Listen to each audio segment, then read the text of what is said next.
The Global Quran, a dynamic comprehension, a human perspective. Chapter 1, The Cow, Part 6, The Abrahamic Faith.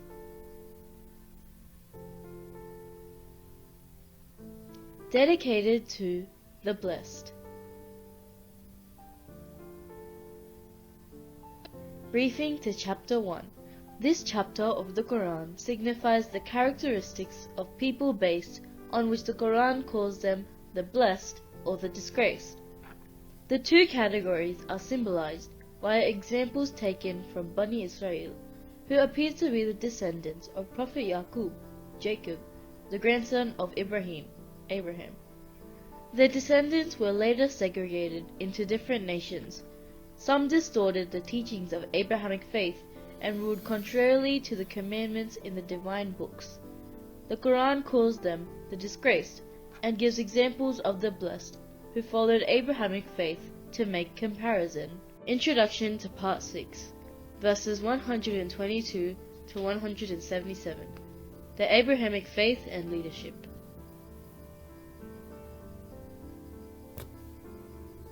This section starts with addressing those people in the lineage of Bani Israel who were the successors of Isaac, son of Ibrahim, also known as Abraham. As explained in previous sections, quite a few of them who took religious leadership in their hands are held disgraced in the Quran. It is asserted that they conveyed misleading concepts about Abrahamic faith to form unjustified systems to serve their own interests. In these verses, people are reminded of what Ibrahim and his successors believed about leadership and the fundamental terms and conditions that needed to be followed for the purpose. These examples can be used to identify similar leadership systems in contemporary Islamic communities that are contrary to the teachings of the Quran. It is mentioned that when Ibrahim was informed by God that he was to be appointed as an Imam, the exemplary leader and a role model to follow, that is, he was tested for how he perceived it. It is acknowledged that Ibrahim had concerns about how his leadership responsibilities would be maintained after him. For him, it was important how leadership was likely to continue to his successors, while not everyone would be eligible for it. The Quran mentions that he expressed his concerns to God and God, who was expecting to hear something similar from a prospective Imam, ensured him that leadership would not be awarded to anyone who could be an oppressor by any means. Once tested, God promoted Ibrahim from being a messenger to an Imam. Kaaba, built by Ibrahim and Ismail, was declared the head office and the biggest prayer place. Contrary to what happened before, everyone, whether they were locals or foreigners, could offer prayers in peace, individually and collectively. For this, God made a bond with Ibrahim and Ismail that they would isolate the place purely for prayers in all prevalent forms like revolving around Kaaba, meditation, bowing and prostration that existed among the believers of Abrahamic faith. As Najafi explained, it appears that the historical foundation of Kaaba, laid by Ibrahim and Ismail, was the foundation of a Judicist social system, escalating from a place that was made peaceful and secure for pilgrimage, where any kind of militance was forbidden. Anyone visiting Kaaba was meant to take this message from the rituals performed for the pilgrimage that demonstrated equity and unanimity among people of different ethnicities. In this way, Kaaba was declared the center of Abrahamic movement, to establish peace with the help of practices to be formed unanimously. While laying its foundations, Ibrahim and Ismail had also prayed to God for its sustenance as a place of serene and blessings. To institutionalize these practices in later generations, they requested for scholarly and dignified leadership among their successors, who could educate people for these qualities and purify them of hypocrisy and oppression marked as evils in the Quran. In this way, the Quran clarifies that those avoiding the Abrahamic movement, yet claiming to be on Abrahamic faith, would only make a fool of themselves. It is known that no system can be stabilized without peace and security that Ibrahim made an effort for. The Quran, therefore, places Ibrahim and Ismail as major representatives of God for showing the gist of God's commandments and strictly advising their successors to stay on the same path. The Quran asserts that Yaqub had advised the same to his sons. Hence, Bani Israel received the same principles to follow. The differences appeared when some hypocritic rules distorted the original commandments to justify their actions. It is contended that any system with such leadership would be against the movement of Ibrahim, no matter if the leaders claim to have Abrahamic faith. On the other hand, the Quran assures that no one would be questioned for what their ancestors did. Everyone who reads, comprehends and extracts information, that is, the Quran can thoughtfully correct their beliefs if they realize that 1. The Abrahamic faith was conveyed truthfully and unanimously by his faithful successors like Ismail, Ishaq, Yaqub, Musa, and Isa. 2. All divine books are from one God and convey the same message. 3. Kaaba had been the center of pilgrimage and prayers for all followers of Abraham, who laid its foundation. 4. The rituals performed at pilgrimage were a training to endure hardships and dignity. 5. The Quran nullifies any claim to superiority based on faith and holds everyone accountable for their own individual and collective actions. 6. If there is absence of a scholarly, justified, and coherent social system, then the divine books must have been misinterpreted, and the descriptions have undergone distortions. 7. People who read the Quran and follow it truthfully shall be the blessed and shall be guided for everything they need. 8. People should be thankful that God fulfilled promise to Ibrahim by sending Prophet Muhammad as the messenger from among the successors of Ibrahim. He educated them with things they did not know, with clear guidance from the books, and showed the path of purification from the evils inculcated by distorting God's previous messages by the so-called religious leaders. The best way to cope with difficulties is to establish centers of learning and excellence. Be patient and stay determined to their cause. Fear, hunger, loss of assets, and means of sustenance would be the major tests. For those who believe that such tests from God are there to strengthen them and prepare them for a better life shall have the good news. Those who are killed for the right cause stay alive implicitly and eternally. People don't just possess the ambience of it. Those who conceal the truth and distort the point of guidance in the divine books are the disgraced and shall stay disgraced unless they admit it and reveal the truth. 12. God is one and only. Those who stay negators all their lives, despite clear signs and information hidden in nature, are also disgraced, and won't be able to save themselves. 13. Certainly, there are signs of thoroughness and stability in the creation and formation of heavenly objects, their movements and endowments therein. If you break it, this shall result in calamities. For example, harming the natural atmosphere has resulted in holes in the ozone layer that has caused various skin cancers. 14.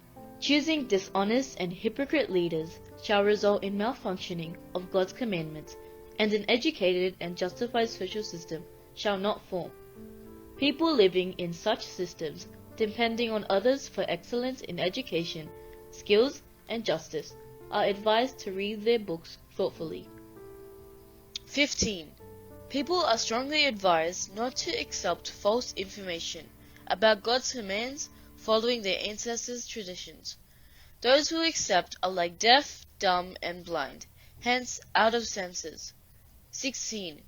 God has forbidden the meat of a dead animal, blood, pork, and kosher, not dedicated to God, unless they have no other choice for food. 17. Concealing truth from God's book for petty interests is like filling stomachs with fire. Such people will never be purified, no matter if they are educated. They have exchanged life for darkness, choosing a guaranteed punishment for which they don't have endurance. God sent a truthful book to follow, and they drifted far away from it for their worldly interests. They thought it's good enough to offer prayers following certain rituals without instituting God's commands of education and justice. 18. The goodness would lie in spending money on needy relatives, orphans, and the disadvantaged, paying taxes, fulfilling commitments, and staying determined in financial hardships in state of wars would eventually make them the blessed with purified souls. Conclusions and discussion. This part of Chapter 1 particularly emphasizes the concept of leadership and its sustenance. The promotion of Ibrahim from a prophet to an Imam, the leader, that is shown as an outcome of his concerns that the policies and practices he established sustained.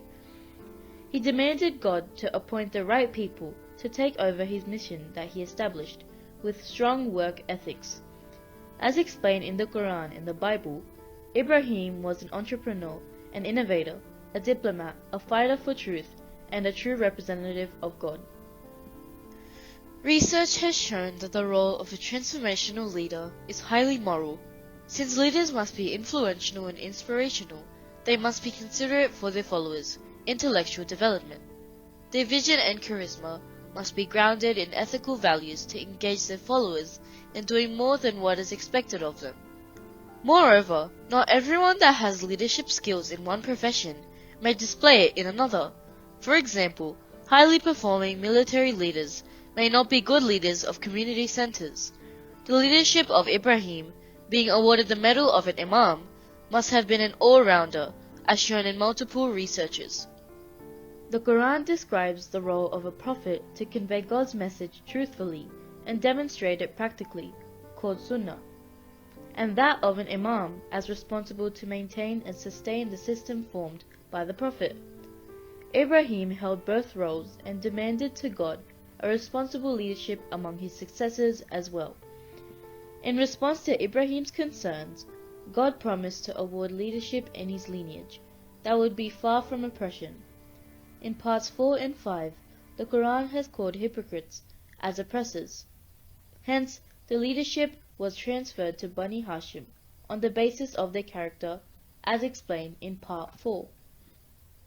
Another important point to be noted is the appointment of Prophet Muhammad as a messenger in response to Ibrahim's request for a scholarly and dignified leadership among his successors, who could take his motives forward.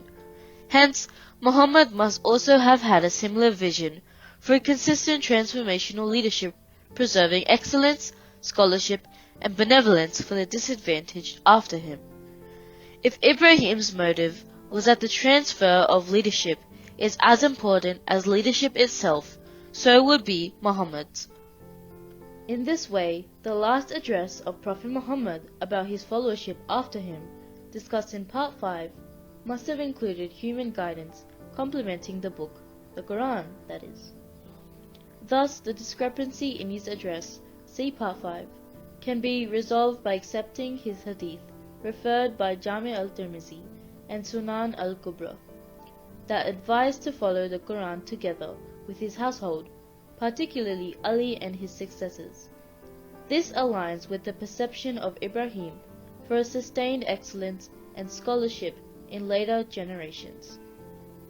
References: Quran translation by Ali Kuli Karai, Quran translation by Dr. Niaz Muhammad Hamadani, Balaghul Quran by Sheikh Mohsin Najafi, Quran-e-Mubin by Dr. Sayyid Hassan Rizvi, Quran translation by Abdullah Yusuf Ali.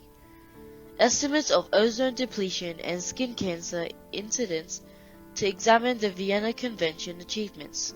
Slaper et al. Genesis 12-24. The Quran with or against the Bible by Naqvi E. Leadership of Abraham, the first biblical patriarch by Ben Nun L. Leadership and Performance Beyond Expectations by Bas B. M. Ethics, Character, and Authentic Transformational Leadership Behavior by Bas B. M. and Stadelmeier P. A Theory of Leadership Effectiveness by Fiedler F. E. A Path Goal Theory of Leader Effectiveness by House R. Ozone Depletion Explained by Nunez C. Leadership and Information Processing Linking Perceptions and Performance by Lord R. G. and Meher K. J. Jami al-Tirmizi by Abu Isa Muhammad at-Tirmidhi. Sahih Muslim by Muslim ibn al-Hajjaj al-Naysaburi. Sunan al-Kubra by Imam an-Nasai. Ghadir Hum by Vulgari V. in the Encyclopedia of Islam, 2nd edition, by Berman P., Bianquist T.H., Bosworth C.E., Van Donzel E., Heinrichs W.P. The Prophet's Heir, The Life of Ali ibn Abi Talib by Abbas Hayth.